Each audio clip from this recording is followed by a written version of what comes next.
മാനാഞ്ചിറ മുതൽ മലാപ്പറമ്പ് വരെയുള്ള റോഡ് യാഥാർത്ഥ്യമായാൽ 24 മീറ്ററാണ്. യാഥാർത്ഥ്യമായാൽ നഗരത്തിലെ ഗതാഗതക്കുരുക്കിന് വലിയ നിലയിൽ ആശ്വാസമാകും. ജനങ്ങളാകെ പ്രതീക്ഷിക്കുന്ന റോഡാണ്.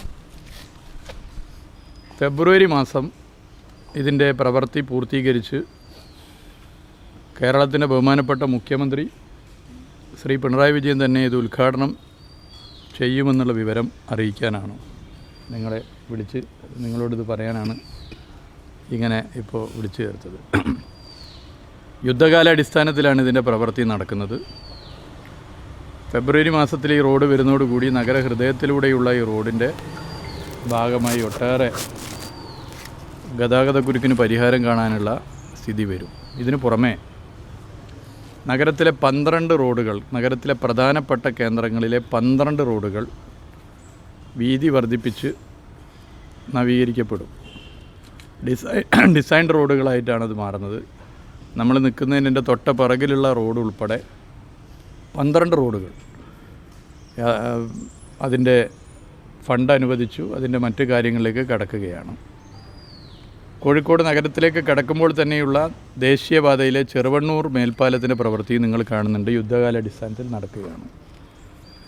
അപ്പോൾ 2021 നിയമസഭാ തെരഞ്ഞെടുപ്പിൽ കോഴിക്കോട്ടെ ജനങ്ങളോട് LDF പശ്ചാത്തല വികസനവുമായി ബന്ധപ്പെട്ട് പറഞ്ഞ കാര്യങ്ങളിൽ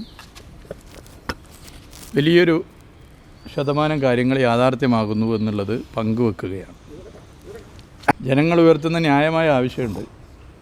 ആ ന്യായമായ ആവശ്യമൊക്കെ അതാത് ഘട്ടങ്ങളിൽ ദേശീയപാത അതോറിറ്റിയുടെ ശ്രദ്ധയിൽ സംസ്ഥാന സർക്കാർ പെടുത്താറുണ്ട്. ജനങ്ങൾ ഈ പദ്ധതി യാഥാർത്ഥ്യമാക്കാൻ വേണ്ടി വലിയ നിലയിൽ എല്ലാ പ്രയാസവും സഹിച്ചു നിൽക്കുകയാണ്. അത് നമുക്കൊക്കെ അറിയുന്ന കാര്യമാണ്. ഇപ്പോൾ കാലിക്കറ്റ് ബൈപ്പാസ് യാഥാർത്ഥ്യമായി രാമനാട്ടുകര മുതൽ വെങ്ങളം വരെ. അത് വലിയ ആശ്വാസമാണ് കോഴിക്കോട് നഗരത്തെ സംബന്ധിച്ച്. മണിക്കൂറുകളുടെ ലാഭമാണ് ഉണ്ടായിട്ടുള്ളത്. മറ്റേ റീച്ചിലാണ് കുറേ പ്രശ്നങ്ങളുള്ളത്. തുടർച്ചയായി ഇടപെട്ടുകൊണ്ടിരിക്കുകയാണ്. കരാറുകാരുടെ ഭാഗത്തുള്ള അനാസ്ഥ വലിയൊരു പ്രശ്നമാണ്. അത് പരിഹരിക്കാൻ തുടർച്ചയായി ഇടപെടുന്നു. ആ കൊയിലാണ്ടി ബൈപ്പാസ് അത് യാഥാർത്ഥ്യമായാൽ തന്നെ വലിയ ആശ്വാസമാണ്. അപ്പോൾ അതിൻ്റെ കാര്യങ്ങൾ നടക്കുന്നുണ്ട്. അതാത് ഘട്ടങ്ങളിൽ ഇതുമായി ബന്ധപ്പെട്ട ചർച്ചകൾ നടത്തി മുന്നോട്ട് പോകും. നിർമ്മാണം പൂർത്തീകരിക്കുന്നത് പോലെ, സമയബന്ധിതമായി പൂർത്തീകരിക്കുന്ന പോലെ തന്നെ നിർമ്മാണ ഘട്ടത്തിലെ പ്രവൃത്തി സുരക്ഷിതത്വം ഉറപ്പുവരുത്തിക്കൊണ്ട് മുന്നോട്ട് പോകണമെന്നുള്ള കാഴ്ചപ്പാടും സർക്കാർ അറിയിച്ചിട്ടുണ്ട്.